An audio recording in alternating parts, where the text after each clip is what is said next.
So I'm going to turn this around. You look at this debate about risks versus opportunities, it's like a game of rock'em sock'em robot. Why is it all risk and all opportunity? I want to flip it on its head. So when I looked at this, I've been really struck by the fevered pitch of this panic around AI and robotics, especially in the last 9 months or a year. One of these articles says, I as a reporter have covered the aberrant, autonomous, amoral aberrations that are these machines and have not yet managed to convince the public that they eat our babies for fuel. Now, when I read something like that, I have to think that it's not really about the technology. And so I started looking into the history of technology. And it turns out that moral panics about technology that seem larger than they could possibly be, reflect panics about who we are and our goals. At every stage in the Industrial Revolution, there's been a fear about what technology was going to bring. The alphabet was going to wipe our memories clean. The telegraph was going to prevent us from learning how to write in full sentences. Especially when those technologies resemble us, the fear is greatest. These are wonderful automata that were created in the 18th century, and this is a short story that was written about them that demonstrates the fear in 1817 that we would no longer be able to tell who our loved ones were, human or machine. So perhaps what we're really scared of is who we have become, what our goals are, whether we are going to develop machines like our better selves or our worse selves. And here we have a choice. To talk about this further, I'm going to rely on perhaps the most important theory in cognitive science, the theory of distributed cognition. It says that thinking does not just inhabit the mind of one person, but exists across a group of people or people and machines. And it's not just thinking. Imagine that robots can be interdependent with people for physical strength. Imagine that rather than just prizing autonomy, we prize a robot ecosystem that is interdependent with the people it exists with. Let's take that a step further. Imagine that that interdependence also extends to the social. This young girl was just diagnosed with autism, with high-functioning autism. She does not have the ability to make the social relationships that allow her to learn in a classroom. This robotic playmate has taught her those skills, and our research has shown that it extends to when she's playing with other children. To do that, we need to study child-child interaction.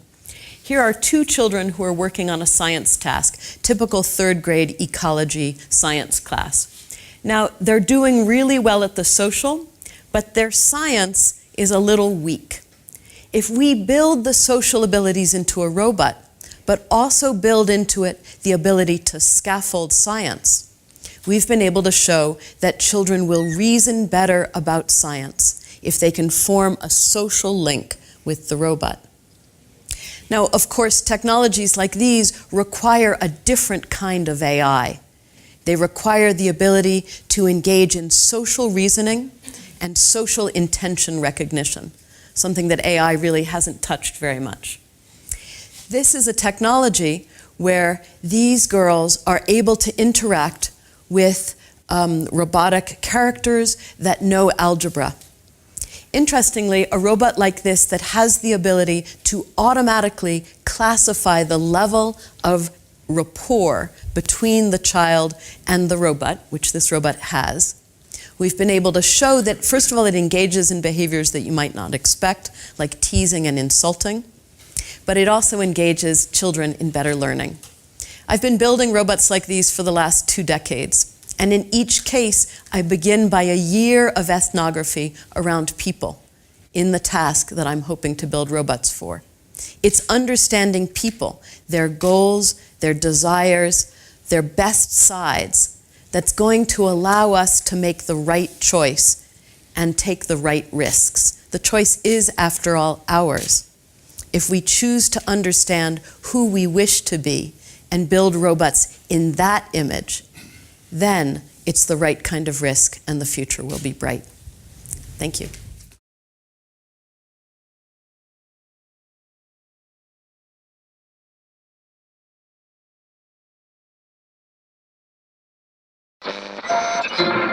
Vuol dire che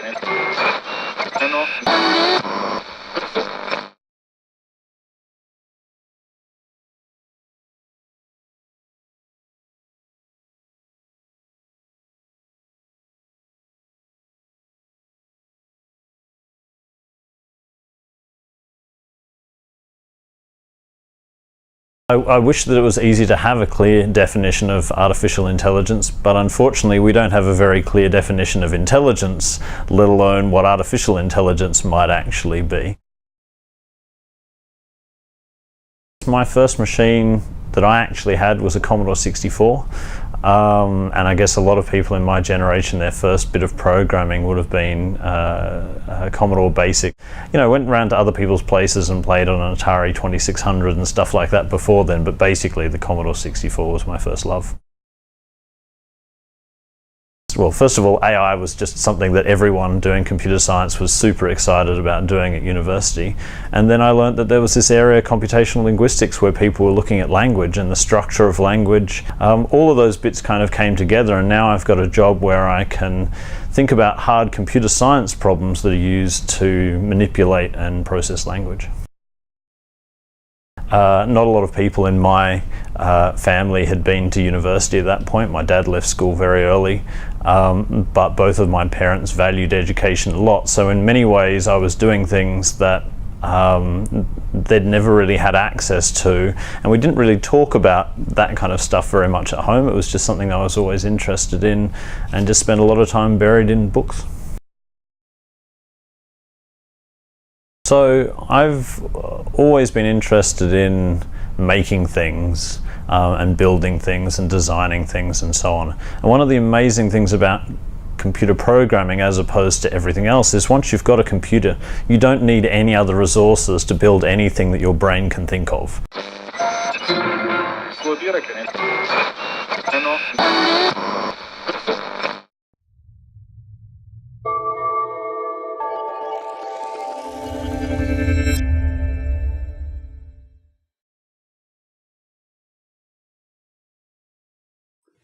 Picasso once said, "Computers are useless. All they can do is answer questions." Oh my goodness. And he was right. We need humans to ask the timely and important questions that really matter. Like, will machines make better decisions than humans? Recently, everyone from Elon Musk to Stephen Hawking have advised about the concerns about the singularity. So today I want to propose a new idea, the multiplicity, where diverse groups of humans work together with diverse groups of machines to make ideal decisions. And this idea has a long history. If we went back 300 years to a village near here in the Alps, we'd find a Swiss watchmaker in his studio crafting an automaton to study the changing relationships between men and machines. And there's been an enormous amount of research since then. And today we routinely trust machines like autopilots and pacemakers to make crucially important decisions. Machines have an enormous advantage in terms of speed and precision. And today, the cutting edge of research in places like UC Berkeley are on machines that can learn. For example, it was recently shown that a sufficiently diverse group of machines will always learn to make better decisions than a single machine working alone. I study robots, the automata of our generation. And there are now over 1 million robots working in factories around the world, but we still don't have them in our homes. This is because of something called Moravec's paradox. What's very hard for humans, like giving a talk under intense time conditions, is actually or imitating Picasso. very easy for robots. But what's easy for humans, like clearing the dinner table, is very hard for robots. Now, if you put yourself in the position of being a robot, your sensors and motors are noisy and imprecise. Everything around you is uncertain and inconsistent, including your own body. Outside the factory, the central problem for robots is uncertainty. Now, consider Google's robot car. This car is making enormous progress. In fact, today it's actually capable of making better decisions than humans who might be sleepy or intoxicated or catching up on Instagram.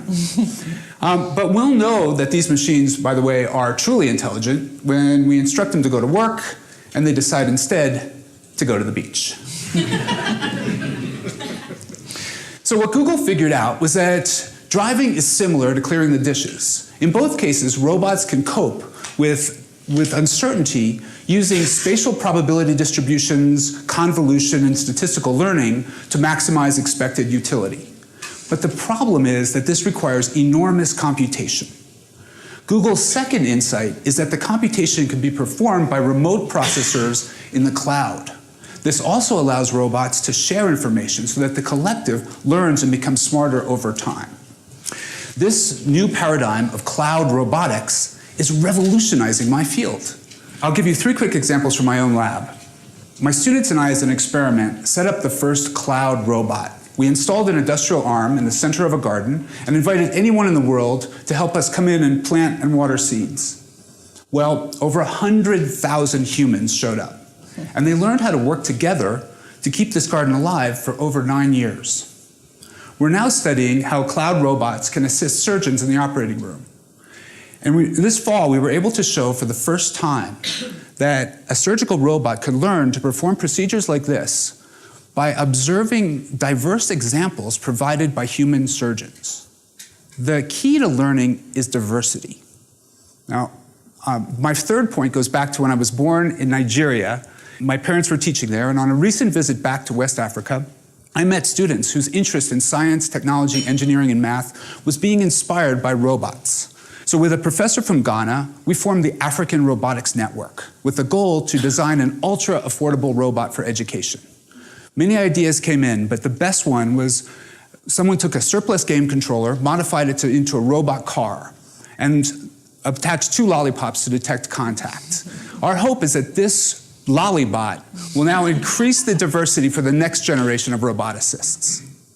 So rather than AI, what we need is IA, intelligence amplification. So in the spirit of Picasso, let's smash this singularity and instead consider the multiplicity, where diverse groups of humans ask the questions that matter and then work with diverse groups of machines to make the best decisions. Thank you.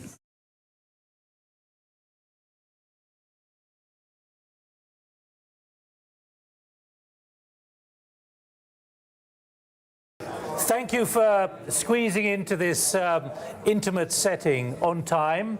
So I'm going to honor your commitment by starting on time. Thank you very much indeed. And my apologies for those of you who are looking at the back of my head, but I have eyes there, not least through that one-way glass. So don't think you've been forgotten in any way. We are hyperconnected, and there you can see the hashtag. So please use that, because it's a way of you reflecting as you listen to our guests on what you think they're saying, whether you like it, whether you don't like it, new points as well, and I can inject them rather than coming necessarily to you at some point during the discussion. But I do want to come to you pretty soon on, because in the end, many of you will have questions about trust or not, and you will have your own views.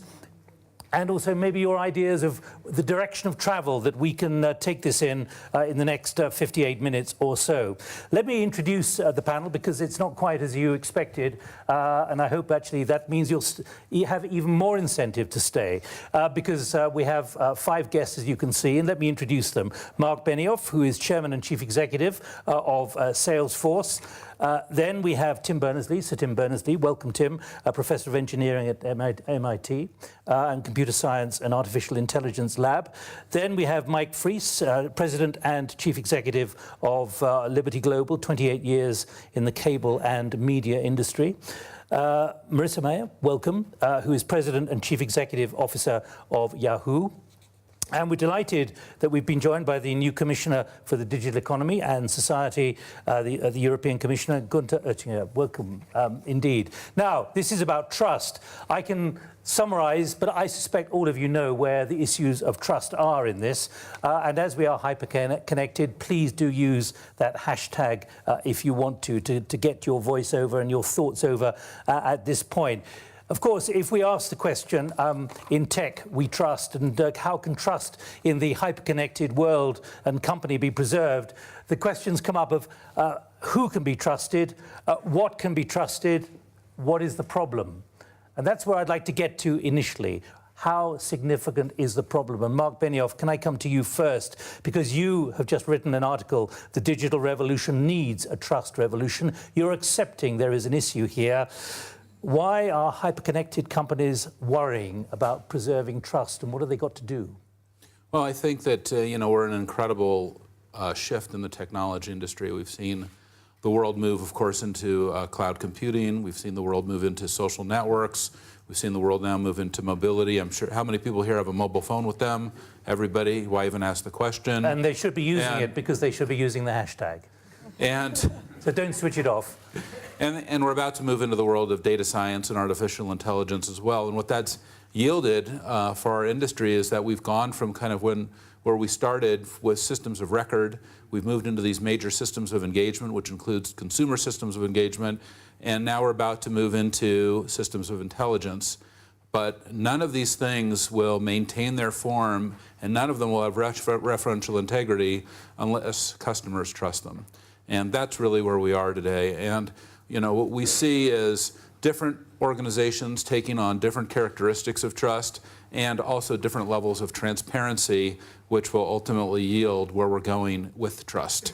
And ultimately, only through radical transparency are we going to get radical new levels of trust, which is where we have to get to make this new world really work. Given that you've written about it, do you think the industry and those in it, the big corporations, the smaller corporations, those moving very fast, accept and understand the level of this issue has now been created? In other words, trust is a serious problem now.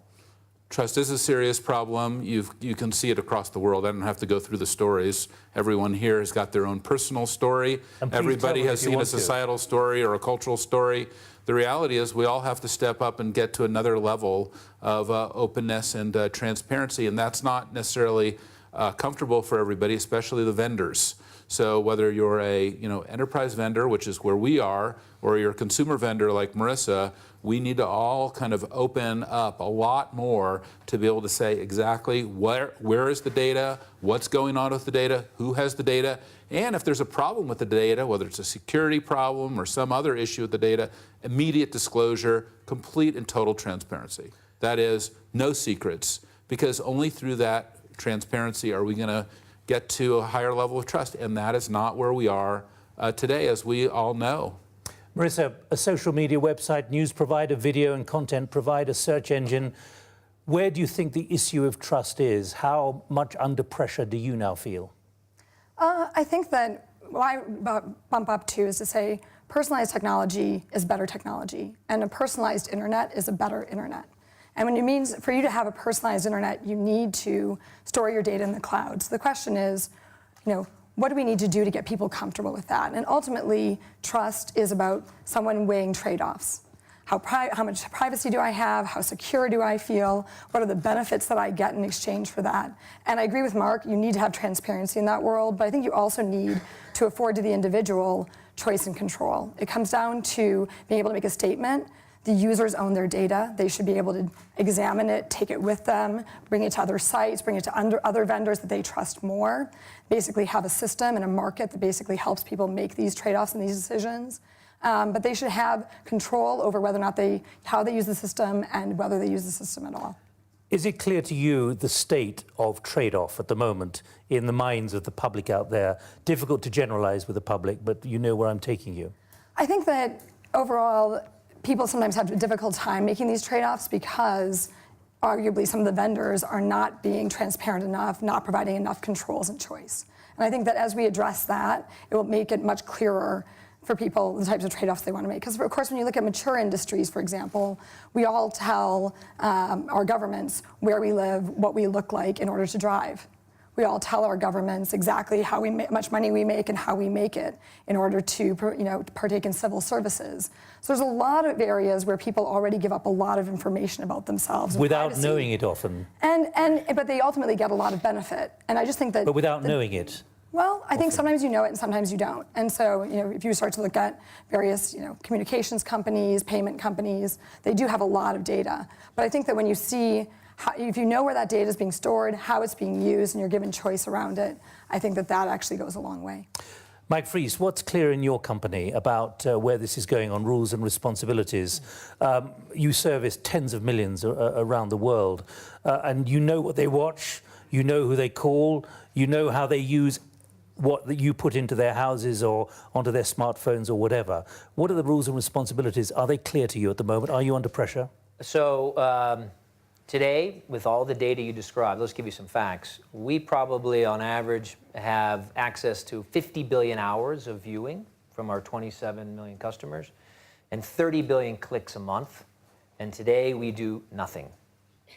What do you Zero. mean you do nothing? We generate zero revenue from all of that information. I'm going to tell you where I'm going here.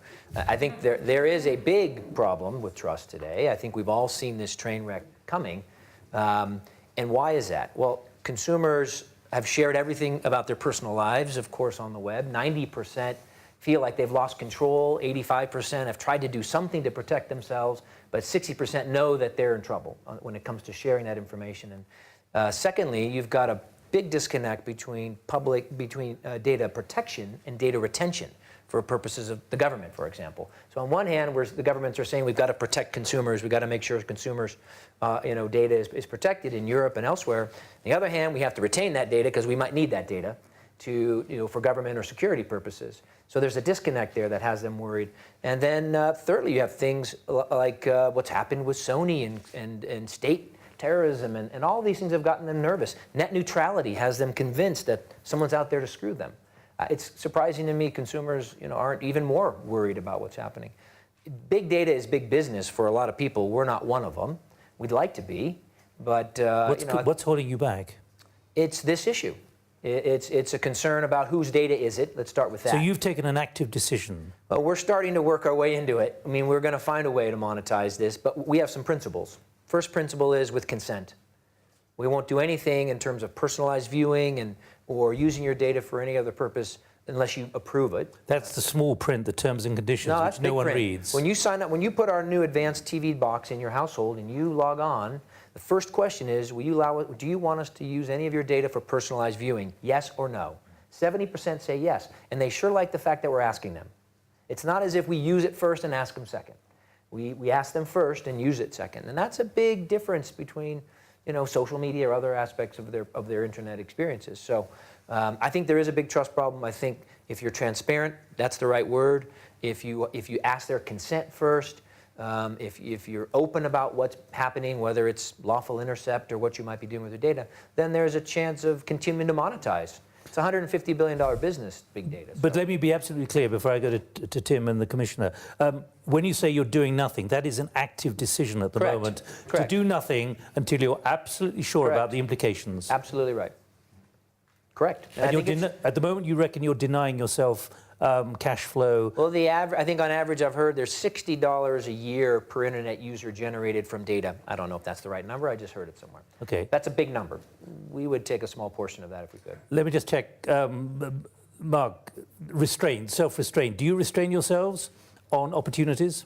Well, we're the enterprise cloud. So what that means is that for our customers that we work with, which are the General Electrics, the Philips, the BMWs, of course, it's their data. It's not any question. But on do nothing, is that an option for you?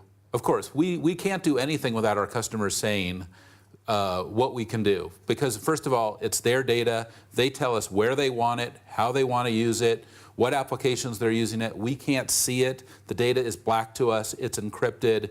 But I think that very much is a model for where the consumer companies are going to have to go. The enterprise companies are in a place where we recognize we can't do anything without our customers saying okay. That's our agreement with our customers, that we that we sign with them. In the consumer world, it's a little bit different, and I think that's kind of what Mike is going to, which is that sometimes you know what's happening, sometimes you don't know what's happening. For example, I use a consumer email service, okay? I'm not going to use any brand names. And I don't know where my email is. I don't know what country it's in. I don't know what laws are regulating it. I don't even know if the vendor knows exactly where the email is. And that's going to change, right? You can't just be searching on the internet, using consumer services, doing various things, and you don't know what's going on. You're going to have complete and total disclosure. I'm just going for a data point here as well. And that's why I think the enterprise cloud, if you will, is a model for the consumer cloud. But Marissa, can I just ask you as well, do you often take a decision to do nothing? Let me just quote you what Nijeka Harry has just said. 90% of consumers feel they've lost control of their data, despite what all of you have said.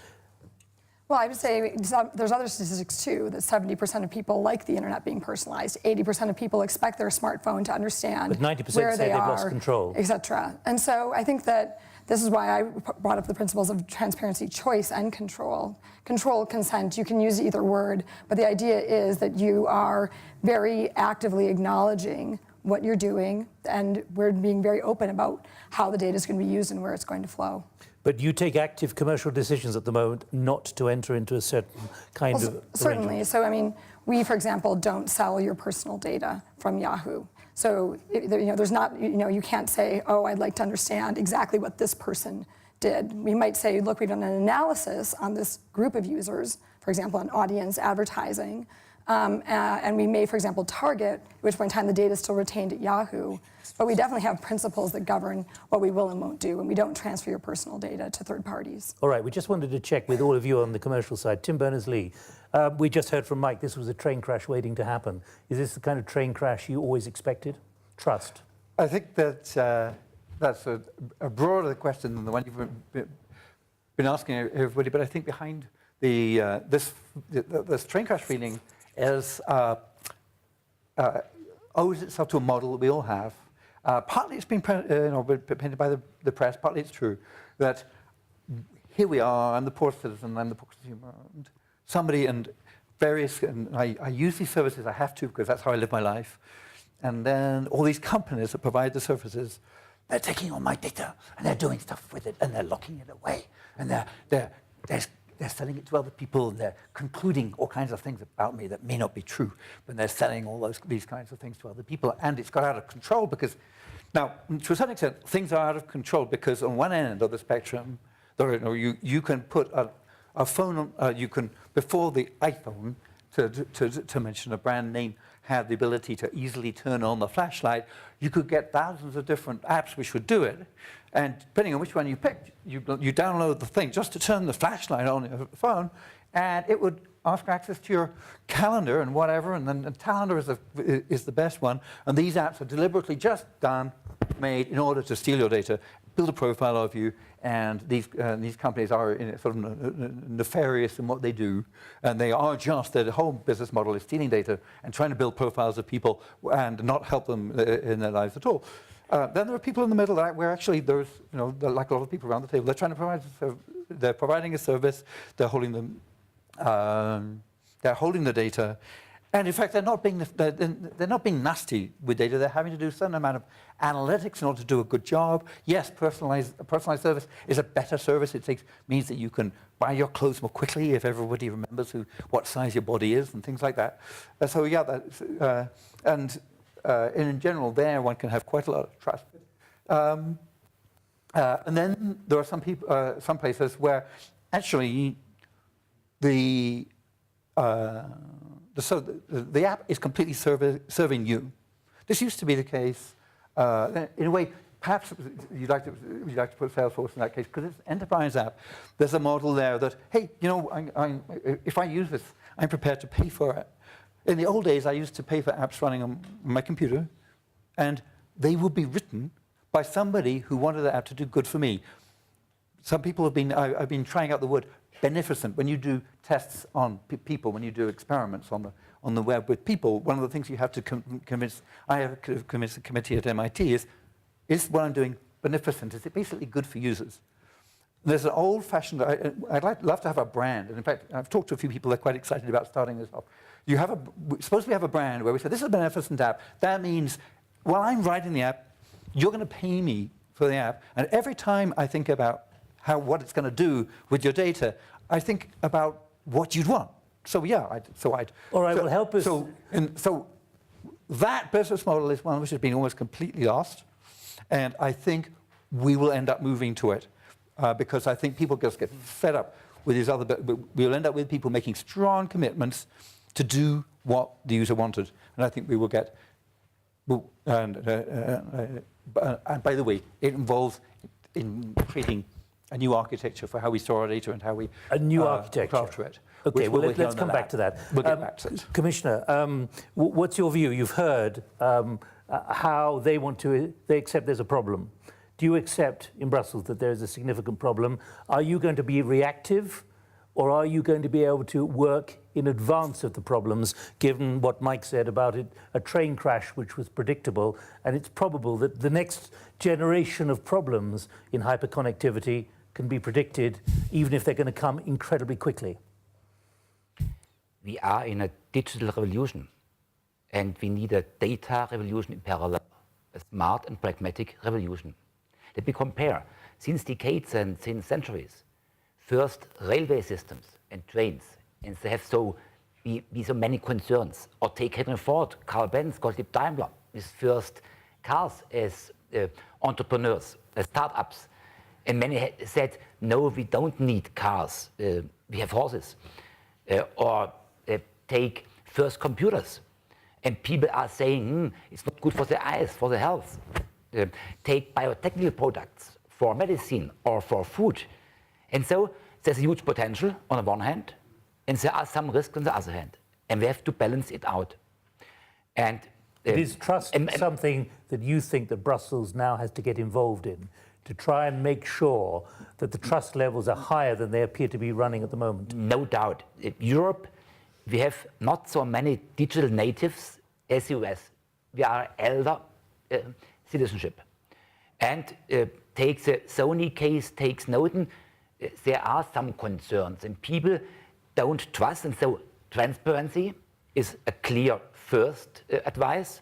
And the second point is we need a convincing global common understanding. At the end, we need a UN agency for data protection and data security.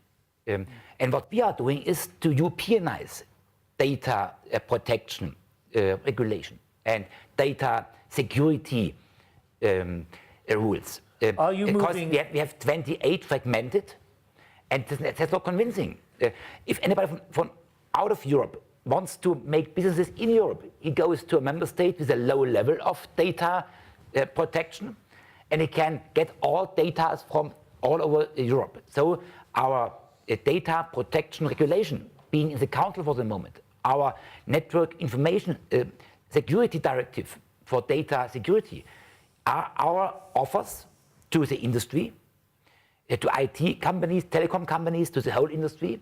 Take Internet of Things, take our Siemens, BMW, Mercedes companies, and on the other hand, to our citizens. And when we are ready, then we would like to come into contact with the US, to Japan, South Korea, others, to come to a global understanding, a global culture of a pragmatic, balanced data protection system. Now, let me be clear. In your mind at the moment, are you moving? You use the word understanding. You also use the word regulation. Are we moving towards understanding, regulation, legislation? What is going to be the framing in your mind at the moment of how this can somehow be addressed to create a higher level of trust? You talk about technologies which frankly took a long time to evolve, and what we're talking about is hyperconnectivity, which is progressing at a rate which often is mind-blowing because of both the capacity and the impact. We need a clear, pragmatic, market-based regulation. But additionally, it's the industry with codes of conduct, or certification of mechanisms, or it's design for privacy. So it's both. It's a public-private partnership. We need our parliaments, and we need our industries and all players. And we have to come to a common understanding for legislation and for practices. Right. Is this achievable, Mike? Market-based regulation? That's the big question. Well, I'm giving you the question. What's your answer? Not in the near term. How long is the near term? I think it's going to take several years. That's my view. I mean, despite the commissioner's objectives, and I think they're the right ones. I was just meeting with Angela Merkel. She has the same objectives. Everybody's intentions are good, but working in Europe for as long as we have, 25 years now, we know that getting 28 people to agree on 28 countries to agree on one framework, one set of standards and policies is not an easy thing. So I think you're going to find local parliaments, local governments taking a stab at it, which is not great, but something needs to happen.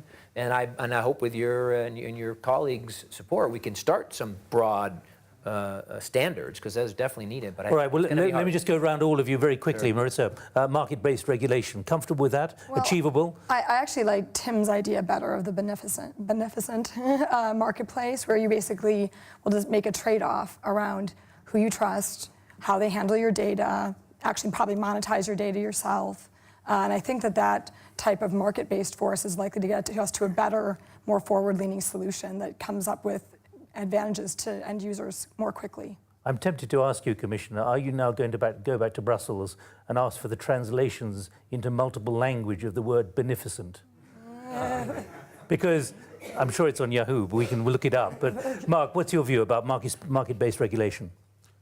I think actually what the Commissioner said is proven to be the right answer, which is that we need... Achievable. And achievable. We need a public-private partnership. And we've already seen that the tech industry can get out of control. The entrepreneurs can get a little bit wild. Tim gave us a great example already, but we all have to go back to our friends here in Europe and Neelie Kroes and her right to be forgotten concept, which is, what's that? Oh, sorry, Vivian Redian's right to be forgotten concept. Both of them have added a huge amount, actually, to the conversation. And I think that that's a great example in that you've got Vivian and you've got Neelie, and they have added tremendously to our industry, period. And one aspect is the right to be forgotten. That is not something that any entrepreneur back where I'm from, which is San Francisco, was ready to implement, because they want to keep that data in perpetuity, harvest it, do whatever they want with it, and not be held accountable by any user, current or former. And that's why for the government to come in, specifically the European government, and to say, no, this is something that we need, that is the right role where government needs to be looking out for our rights and provide a safety net to our industry, and that can only happen through partnership. All right, let me now move to all of you. I've got a lot of tweets as well. Who'd like to come in? Jonathan Zittrain, do you want to come in? Anyone behind me? Please. Sit down, it's okay, just get a microphone. All right, I tell you what, while the microphone's arriving, has anyone got a microphone they could connect us with? If you could get the microphone over there. Let me just ask one question, if I may, to Marissa, about Tumblr. Another company that you acquired. How does Yahoo manage trust within companies that it's acquired, like Tumblr? They conform to our standards. So we know that when someone comes to a Yahoo property, even if it's not branded as Yahoo, they're expecting that property to behave with the same principles that all of the other properties that we have pursue. And so we've worked to actually standardize their terms of service and their privacy guidelines to ours. All right, fine. That from Vibor Chipan. Jonathan. Thank you for a great discussion so far. And Nick, I think you're really kind of on the right path in talking about self-restraint as one of the themes. And I think it's right that Mark has it pretty easy, because his self-restraint is defined by customers that can negotiate with him somewhat on par because he's in the enterprise space. And I wonder, Marissa and Mike have it maybe a little bit harder as do the rest of the consumer-facing industries, because they tend to push the envelope as far as they can, and then they step in it in one way or another, real or perceived, and have to kind of retreat a little bit. It's kind of the sort of feedback that a donkey gets when it's hit across the face with a 2x4. So what's your challenge? So my challenge is there a way to get ahead of that cycle and think about a set of principles, of declarations, kind of akin to the one that Marissa already invoked about you own your own data, that first would say, these principles are meant to be enduring. It's not you own your own data until we figure out how to monetize it But when you safely. hear Mike say it's going to be several years. That's going to fly by, and then I don't want to... It was about governments all agreeing. Yes. This could happen tomorrow, what you're describing. Yes. So I'd love to see principles that the companies unilaterally announce, possibly modeled after the kind of Magna Carta that Sir Tim has called for, and with a Web We Want campaign has asked people to weigh in on. And I think those principles would include the sort of you own your data stuff. That's about the noun of people's data. And they should also be principles about the verb. And by the verb, I mean the algorithms. And Marissa talked about personalization. People do like personalization, but as soon as you're into that, that's choices that the company is making about what to present you. Now it's advertising. I think we know more and more it's native advertising. Native advertising means advertising that doesn't look like advertising, and it would be awfully nice to know that the company is representing you rather than an advertiser in sort of slipping in those suggestions. Comments? Okay, well, here's the thing. You don't really have to go any farther on this issue than right here at the World Economic Forum, because we're a strategic partner of the World Economic Forum, so they use Salesforce, and they are managing all of our information. So of course they know when we walked in this morning. I don't know if you were aware of this. You're wearing a badge. And that badge, of course, you had a reader, and they're collecting where you're coming in. You take that for granted. Hold on. Mark and I had of a course, fascinating conversation last night. Of course, there's... What are you going to reveal, Mark? Well, I'm just going to give you a general idea here.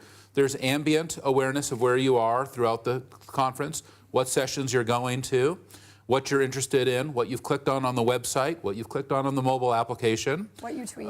What you've tweeted. They're capturing all of your tweets also. They're bringing all of that in together. All your knowledge, these coordinators who are in the room, at the end of all of the sessions, they capture all of the key knowledge from the session. It all gets tagged and gets linked to the participant. You can find that if you go to the central staging area. You'll see the graphical tools that they have that let you navigate that information. You can go to weforum.org and then get that knowledge that's coming out. Very useful for all of us, right? So I'm very passionate, for example, about the oceans. And I'm very interested in what's going on in the oceans. And I went into the oceans section yesterday for the weforum.org, and I learned a huge amount about the oceans because this system is really working. And they're building knowledge, they're building networks of people. They know, who you're like, who you're not like, who you're connecting with, whose profile you're browsing, and they're trying to provide a better experience for you here at the World Economic Forum. And by the way, I think this year maybe it's running the most smooth as it's ever run. Would everybody agree? Who's been here before? I've been coming since 2002, and they're doing a great job. And Does it tell you how long you've queued for to get through security control? Well, no, let me ask you a question. Do you trust them? Well, I'd like to just ask, is anyone worried on the trust issue? If you all want to come back next year, I don't think I'm going to see any hands go up. But is it implicit in signing up and accepting the invitation to your white badges? You all knew that this level of trust would be required, and an understanding that this would be charted digitally in the way you've just described, Mark. Has anyone put up their hand expressing worry? You will come back next year if you put your hand up. Well, do we trust Klaus Schwab? We mostly do actually trust Klaus Schwab. Hang on, do I have to ask that question too? The stakeholder, theory. We like the conference. He's a good guy. He seems like he runs a quality operation. We like the people he hires. We're looking around at their eyes. They know a lot about us, though. Okay, but you know what? You don't have that opportunity with all vendors, though, right? Okay. You're not looking at everyone's. Tim, come in. You'd also like you to, for a long time, they've had online meetings, or they'd like you to meet on TopLink outside Davos. Originally, they had some kind of early video conferencing system. The idea was once you've come to Davos, you'd be available to all your peers, and this power group would all be connected through leading edge World Economic Forum technology. Now, in fact, Maybe it was because it only allowed you to connect to that particular group. Maybe people didn't trust it. But there was a play there to say it's not just we're going to run a conference really smoothly with very dinky little badges. Which it's a social network. It was saying, well, meanwhile, let's provide you other things. Sure. So, for example, suppose we've all sort of opted in to suppose Klaus also would say, you know what, we're going to give you data about the forum, but we're going to give you some space on the World Economic, because you're a World Economic Forum person. We're going to give you some space on our server that you can trust us to keep. Sure. And you can keep your fitness data there, you can keep your health data there, you can keep all kinds of data, not just the World Economic Forum. So then maybe, because if he could establish the trust, maybe people would like to use it for all kinds of different data because they could sort of stash it away somewhere in Zurich. I feel we're moving this debate into a new debate, which is in the World Economic Forum we trust. And I don't think we need to go there in the last 25 minutes. But it is a nice metaphor, don't you think? Sure, it's well worth raising, but I think there are wider issues here. Commissioner. That's the balance between security and business or other services. We are trusting Klaus Schwab, the police, the service, the hospitality, the security system as a whole, or we wouldn't be here. And no doubt we have to pay or not, but we need an allowance for to come into, so we need a control system. The second point, Klaus Schwab is checking how many people are in a panel, in a forum. And so next year, he can say we need more energy panels, or more digital panels, or more panels looking to terrorism and security, or looking to the Eurozone and to currency, or to Draghi and the ECB. So I think it's a smart balance between security on one hand and attractive services on the other hand. We all like. Is Matthew Prince in the room, having registered? Yeah, Matthew, you've just sent a couple of tweets. Would you like to repeat them? Hi, Mark. I think that transparency is clear, and so I'd love you to talk about your data.com project and Jigsaw, which you acquired, which actually pays people to upload other people's contact information. That seems a little lack of transparent in terms of Salesforce's data policies. And you also made a point about selling data. Yeah, that's what data.com does, is sells customers' data. Okay, what we have is a service called data.com. And with that service, it's kind of like a Rolodex. And you can go into that service and you can fill in somebody's name, their address, their phone number, look up other people, try to, like you would with the white pages and the phone numbers. And then when you're in Salesforce, if you're inside one of our contact pages, like let's say we're looking at the contact page for Michael Fries at Liberty Global, you can say, clean or update this data, and update the data. So we crowdsource the data, and then we use that data and let our customers update it. Are you concerned about trust on this, Matthew? Well, I don't know about anyone else in the room, but I get a lot of sales calls that I don't necessarily appreciate. And a lot of that is because a service like Jigsaw has, without my permission, aggregated my contact information and made it more difficult for me to avoid those sales calls. So, explain what that means in terms of the word trust. Well, I'd actually like Mark to explain what that means in terms of the word trust. Mark? That service, which is primarily available in the United States, is a service where exactly what I said, which is it's basically a giant Rolodex of contact information. So I could look you up and I can say, I can see your address, your phone number, and all those things. You can also go to that service and opt out and say, I don't want to be in this service, and then there is no record of your information if that's what you choose. But for our customers, for example, they are sales and service and marketing organizations, and they do want clean records of data. That's important to them. And through this crowdsourcing ability, we give them the ability to update their data. Anyone else want to? So everybody in the room has the option of going to data.com and opting out. Of course. And everybody on the planet has got the option of, but wait a moment, does that scale? If everybody, if I as an individual, I have to go to go.com and go.uk and go to Finland, and how do I know?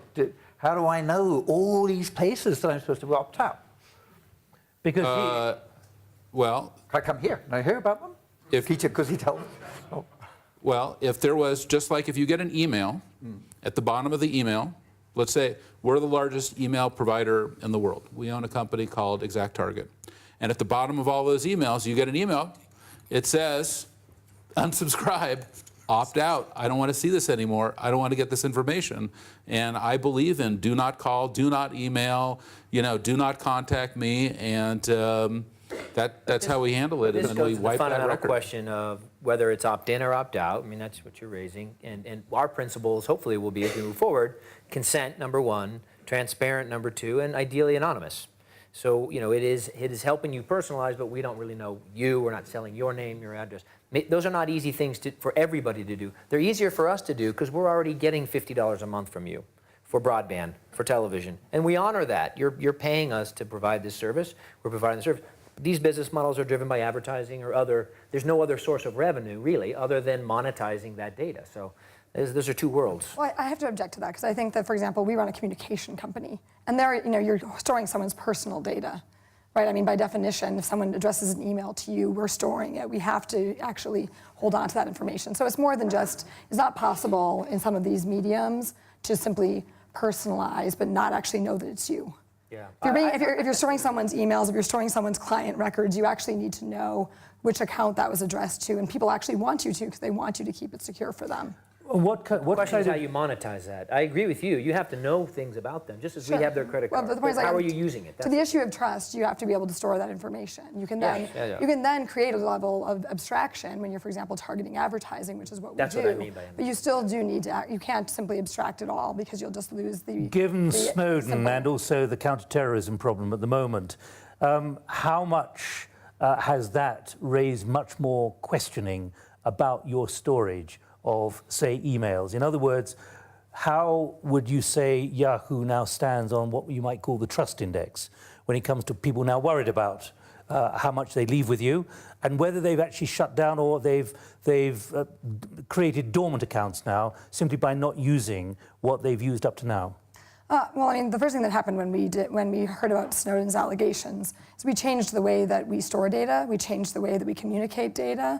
We went to entirely secure connections on all of Yahoo's major properties, HTTPS. We changed the way we did encryption between the data centers to basically get a more secure environment for our end users because we realized that that's what they wanted. So we changed all of those things in response to those allegations. And what was the impact on trust?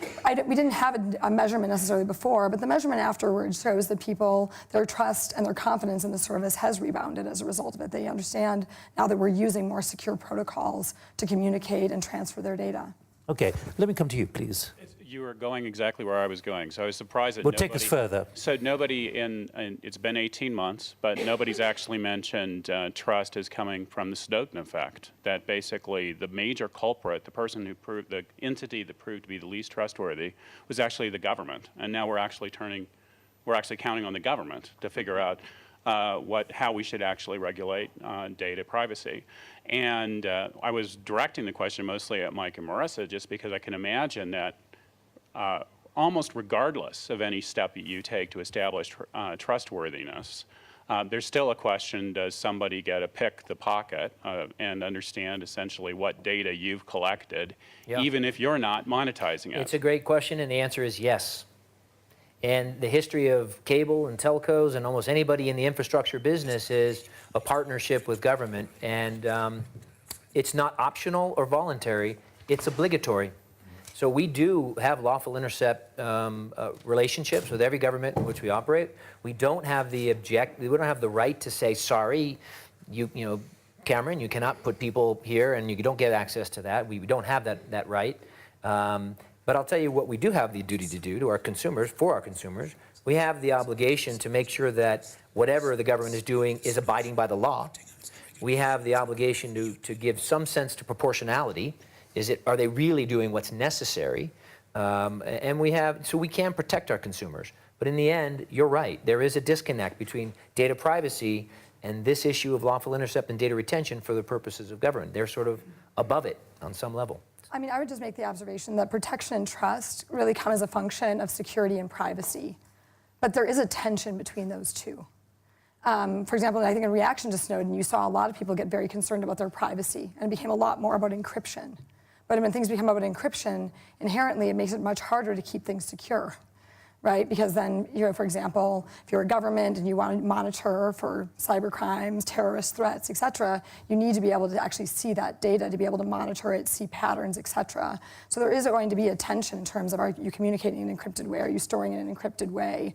And it's not always obvious, but there's actually, I sort of see a pendulum swinging back and forth in public sentiment, where you saw Snowden really swing that pendulum very heavily towards privacy.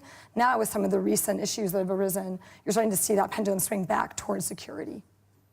Particularly after the recent incidents, with much worse to come. I mean, I come from a country where the Director General of MI5 2 weeks ago said it's inevitable there's going to be an attack, and as a result we need more ability to track within the algorithms and everything else that GCHQ has got. We escape from the pendulum. I think one of the things which is a shame about this whole thing is it's seen as a pendulum, as just being more police power, less police power, more power, and so. Is it? But in fact, let's look. Tim, is it really only seen in that way? I think about to a large police extent, power here, when in all the discussions I've been in. And people mentioned pendulum, lots of other discussions I've been in, it's been talked about as a pendulum as though it's a one-dimensional thing. I'd like to break out of that pendulum. I'd like to say that, for example, you say that you're asked for them, you can see that somebody's gone through the appropriate court process when they come and ask you for some data. Yeah. You give them the data, you can tell that they have gone as far at that point legally. You have no way of testing what they do with it then. So from that point, what we have not done is managed to build. So instead of just pushing one way or another, more power, less power, let's go in the direction of accountability. Say, well, if you want more power, then we need to build a system where you're accountable. So yeah, you can have the data, but I'm going to talk to the people that watch over you, and I'm going to see. Well, we have set up a global council within our company. We do oversee these processes. We have standards, and so it's not just, we just don't open the door, the back door or the front door and say, come on in. We actually have, there's some proportionality and oversight. Commissioner, pendulum, what kind of architecture is in your mind at the moment of how this can proceed? Because Tim has just highlighted what he sees as this pendulum between more power, less power, the police intervention and so on. Where do you see it going at this stage in your analysis? Let me say, I think trust and transparency. Additionally, we need to speak about a lack of information. Many people are not informed, and many media like scandals, or they say it's a scandal. And so we have a lack of information. It's a question of education in our schools, our high schools, in our media. We need more competence of all our citizens. And then we have to divide the public sector and the business sector. Businesses need data, and we have to check which data to store is in our interest for new businesses. Take healthcare, take automotive mobility, and to optimize our roads and highways and so on. And on the other hand, the public sector. And I'm sure if our police, our politicians are declaring we need data retention, then we can get majorities in the parliament and in our citizenship. And so we need a deeper information. I think this 2 days panel should be a panel for millions of citizens. There are people out there watching. Should be not just in Future Web, but in the ARD and in the ZDF and in all postcarding programs. We need a higher level of competence of everybody. All right, but it's also about perceptions, and perceptions can be made very quickly. And yes. Interesting, the Edelman Trust Barometer yesterday, published 2 days ago, said very clearly that large numbers of people are not going to the traditional media organizations, they're going to the search engines first to get their information, then going to traditional media. Please. Yes, hi, I'm Yasmin from Egypt. I guess from what you're saying, we can all assume that our governments have rights to our information whenever we want it. But for governments, we assume the West would be looking just for terrorism. What do you do for governments who would abuse that just to silence opposition or freedom of speech, knowing that from past events that can lead to their own interests. Marissa, are you under pressure on that? Well, I mean, I think that what we're seeing from the nation attacks, from the Snowden allegations, is whether or not they're coming through the official system to get the data, they are in fact getting data, right? And so we can do what we can do in order to try and protect our users, which is usually through encryption methods and the like. But that said, you know, I think it might be the wrong question in terms of. No, but if a foreign government asked for permission to access your users, I assume you would give it to them too, right? I mean, it's regulated by the law. So it really comes down to we look out for the individual user. We assess every request that comes in as to whether or not it's reasonable. And we actually, at Yahoo, have a very good track record of standing up for what we think is not reasonable. In fact, when the FISA law originally changed, allowing for what we consider to be an invasion of privacy, it turned out it was kind of ironic because we felt that the users would ultimately want to sue on their behalf and say, wait, this is an invasion of our privacy, except the law was secret. And it was tried in a secret court. There was a corporation, Yahoo, it was before I was there, that actually went in and said, okay, you know, we'd like to sue on behalf of the users and say this feels like an invasion of privacy that they're not going to know about. So, you know, we've done a lot there to try and make sure that those government requests aren't overly invasive. And we felt that, you know, our users couldn't stand up for themselves. We've assumed the voice of the user in order to try and achieve a better result for our users. Can you put a quantity on that to give us an idea of the scale at which you've been able to resist and say no? Well, every request that comes in, we scrutinize, we look at the law, we look at the request, and... Is it large, small numbers? I would say, well, we publish the numbers, it's, you know, more than 1,000, less than 10,000. It depends on if you're looking at local civil crimes or if you're looking at FISA, et cetera. And so we're allowed to publish ranges. What about different so regimes? I think for a lot of people it was actually less than they thought. That said, it's still, you know, it's still a large number. What about, so that's, I think maybe the question was about, what about if you have a nasty oppressive regime? You talked about America. Do you have? No, that's our policy around the world in all. No matter who, no matter. We will always say, look, on every request that comes in, it needs to be a well-formed, proper request. So if there's anything wrong with the request, we send it back and say this was improper. And so, you know, there's often a lot of back and forth there. And we will say within the law, how can we stand up for the user? And how do we think this is a reasonable request? And is it in line with our terms of service and our users' expectations? And we frequently push back. Let me, in the last few minutes, just try and push you forward as to where, say we meet again this time next year, if we're all invited, having had the discussion a little earlier, about our trust in the World Economic Forum system. But if we're all here next year, are we going to be debating this again with trust having eroded even more, or with a new kind of plateau? What's your expectation, Commissioner? I think it's a mid-term issue, no increasing issue, but the level. No increasing. I don't think so. Younger people are better informed than my generation, so we have one more year of digital natives here in Davos, I think, and outside as well. And there is some momentum in our legislation. In many states in our European Union, my expectation is we are ready by a decision of the Council before end of this year with our European data protection regulation. And the outline of it will be what? The outline will be we have one level of data protection. So to inform our citizens is much more feasible as if we have 28 fragmented regulations. And it's mainly this proposal from Viviane Reding you mentioned. And I think it's a balanced solution between privacy, between citizens' priorities, and between our businesses, our industries being able to work in our European Union. Mark, what's your definition of the way this will move? Are we going to be having the same debate if there were to be another Snowden-type series of revelations, either from him or somewhere else? Do you think that would once again make large numbers of people hyper-suspicious?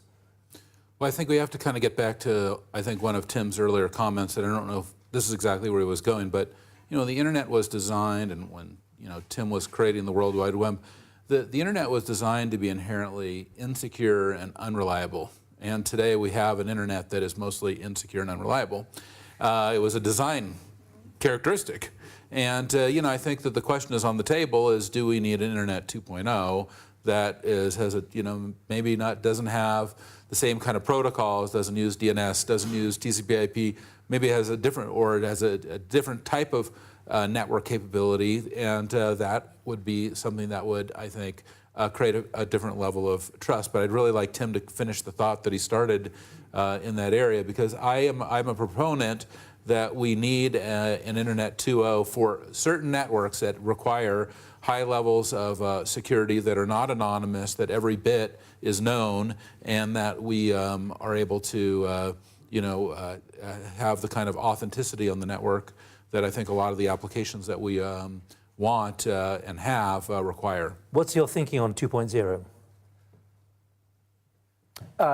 The IP structure underneath is fine, because we've always built stuff on top of it.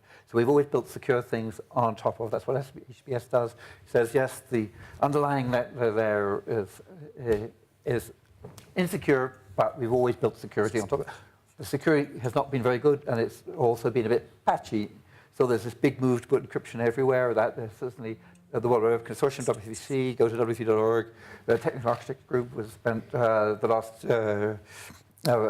week or so has been talking all about bringing in encryption everywhere. Some of the spooks may be terror-afraid, but even where it isn't called for, where there's no S on the HTTP, the code might end up just encrypting stuff, because there's this big push in the technical community to, I think the trust issue led them to say, let's just encrypt things, because, we can't trust who's going to be looking at it.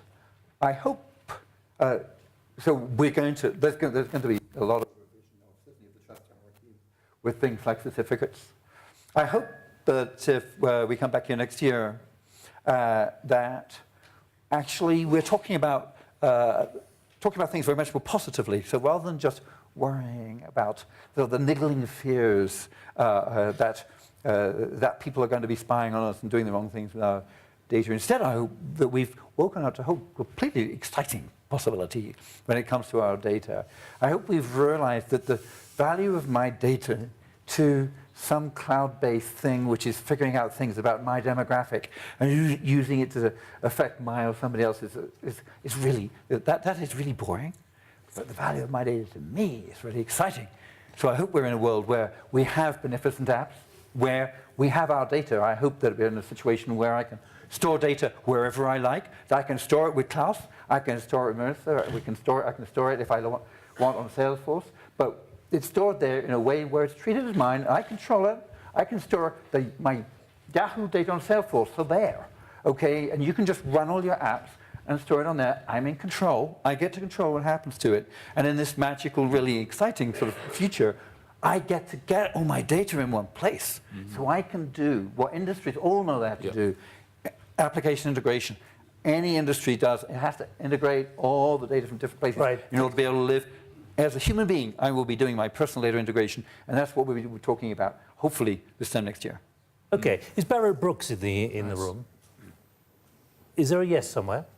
Yeah. Could I come to you, Barrett, because you've just tweeted 2 or 3 rather interesting and rather negative views about the way this is going. If I may quote, sounds like the back and forth between government and a company like Yahoo is probably a huge waste of time and resources. Yep, definitely. Why are you saying that? Well, it seems like it's probably pretty wasteful, and if the government's not taking the time to submit through the proper channels in the proper manner, then they're wasting business time, and that's annoying. What about your other skepticisms? About digital natives knowing about data privacy and things like this. I don't think that digital natives know about data privacy any more than anyone else. I think we're more familiar with the tools that we use that collect our data, but not how they're collecting our data necessarily. Tim? About digital natives? Yeah, I thought I saw a sort of expression of scorn towards that. Not at all. No, I think I misread. Maybe it was just a slightly raised eyebrow in that I don't want that digital. I think you should never misjudge or underestimate digital natives. I think that yes, of course there will be all sorts of people out there.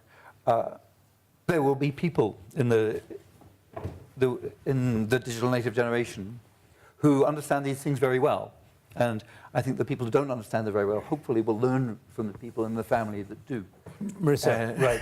And Mike, finally, your sketch, if you can, of where the architecture might be, or the pressures additionally that you might be under. I'm pretty optimistic. I agree with Tim. I think that as users and companies and governments become more fluent in all of these ideas, they get more comfortable with it. And that certainly is shown in other industries in a test over time. And I think that, for example, today companies are communicating more clearly about these concepts.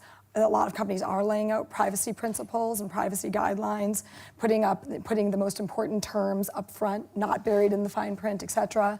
And I think that users have, we're on that learning curve, and they're coming up that learning curve in terms of what data is being collected about them, where it exists, how it's being used. And I think as both of those forces go to work, there ultimately will be more trust and acceptance and a better understanding of the trade-offs that are being made. Mike, a comment here from Ryan Heath. Opt-out systems much less effective and fair than opt-in systems for users and their data. Couldn't agree more, and I think we're ending where we began, because David's comment was digital natives don't know either, and really people aren't aware. They might think they're in control, but they're really not in control. And I think the things we've talked about today around transparency and opt-in and control are really the right directions for all of us. Hopefully next year we're talking, maybe I hope that you're correct, that we are looking at a framework that gives businesses and consumers clarity. Because today there is nervousness, there is anxiety. This entire panel has been about anxiety. And hopefully next year we're not dealing with anxiety, there is some resolution around what governments will or won't do. And if there isn't general resolution in Europe, I worry that some countries will take it into their own hands, build their own internets, balkanize the internet, which is not a good thing either. But China's already indicated it wants to do that. We don't want Germany to have its own internet. I mean, how does that work? Is that any more secure? Yes, it is. Yeah, I mean, these are not the right. This is not the right direction. I think in the end, if we have standards and clarity, then I think anxiety. You will act on the interest of all Europeans, though, won't you? Okay, he nodded agreement there. Good. But you say control. Is that the right word? That losing control? Confidence. Isn't it having a handle at least on what is happening to the data, even if they accept they don't control it? I think they're okay giving control to somebody else if they're making that decision voluntarily. As long as they understand what they're doing. Okay. Right. Well, look, thank you to all of you. I fear we will be back. Well, I hope we're all going to be back. But thank you all very much indeed, and thanks for all your tweets.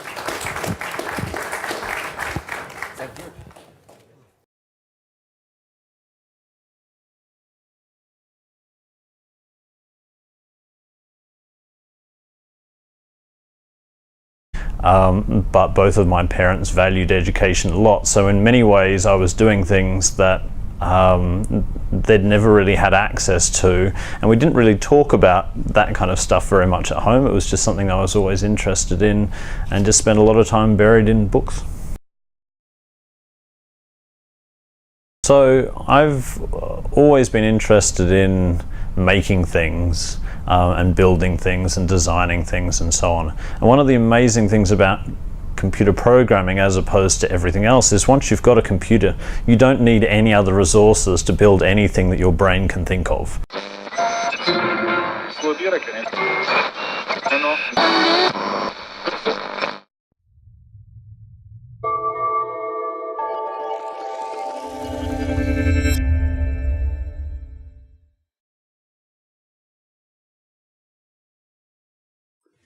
Picasso once said, computers are useless.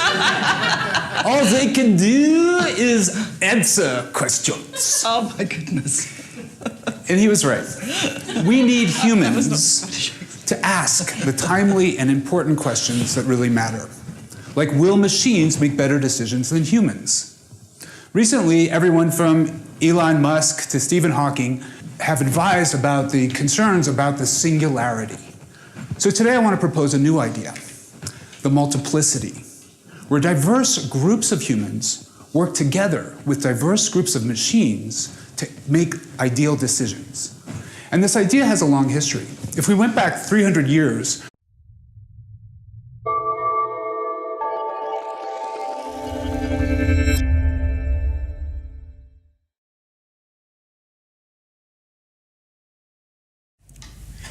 So I'm going to turn this around. You look at this debate about risks versus opportunities, it's like a game of rock'em sock'em robot. Why is it all risk and all opportunity? I want to flip it on its head. So when I looked at this, I've been really struck by the fevered pitch of this panic around AI and robotics, especially in the last 9 months or a year. One of these articles says, I as a reporter have covered the aberrant, autonomous, amoral aberrations that are these machines and have not yet managed to convince the public that they eat our babies for fuel. Now, when I read something like that, I have to think that it's not really about the technology. And so I started looking into the history of technology. And it turns out that moral panics about technology that seem larger than they could possibly be, reflect panics about who we are and our goals.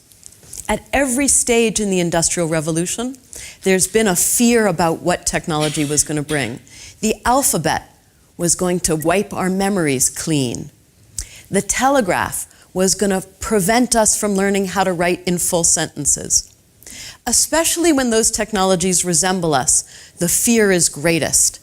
These are wonderful automata that were created in science class. Now, they're doing really well at the social, but their science is a little weak. If we build the social abilities into a robot, but also build into it the ability to scaffold science, we've been able to show that children will reason better about science if they can form a social link with the robot. Now, of course, technologies like these require a different kind of AI. They require the ability to engage in social reasoning and social intention recognition, something that AI really hasn't touched very much. This is a technology where these girls are able to interact with robotic characters that know algebra. Interestingly, a robot like this that has the ability to automatically classify the level of rapport between the child and the robot, which this robot has, we've been able to show that, first of all, it engages in behaviors that you might not expect, like teasing and insulting, but it also engages children in better learning. I've been building robots like these for the last 2 decades. And in each case, I begin by a year of ethnography around people in the task that I'm hoping to build robots for. It's understanding people, their goals, their desires, their best sides, that's going to allow us to make the right choice and take the right risks. The choice is, after all, ours. If we choose to understand who we wish to be and build robots in that image, in the 18th century, and this is a short story that was written about them that demonstrates the fear in 1817 that we would no longer be able to tell who our loved ones were, human or machine. So perhaps what we're really scared of is who we have become, what our goals are, whether we are going to develop machines like our better selves or our worse selves. And here we have a choice. To talk about this further, I'm going to rely on perhaps the most important theory in cognitive science, the theory of distributed cognition.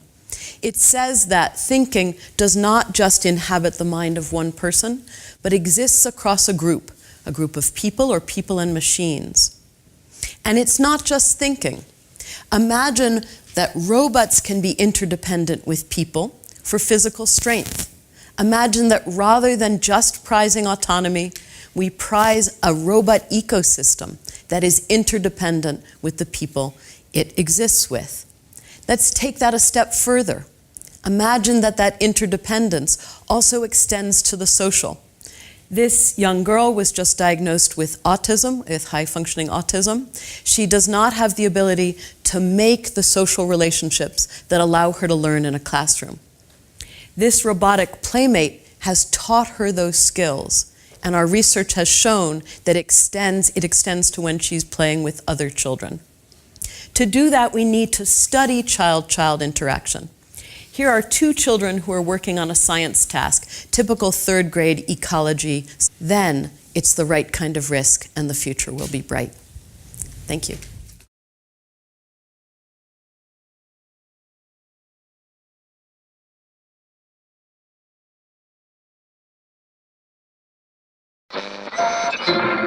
Vuol dire che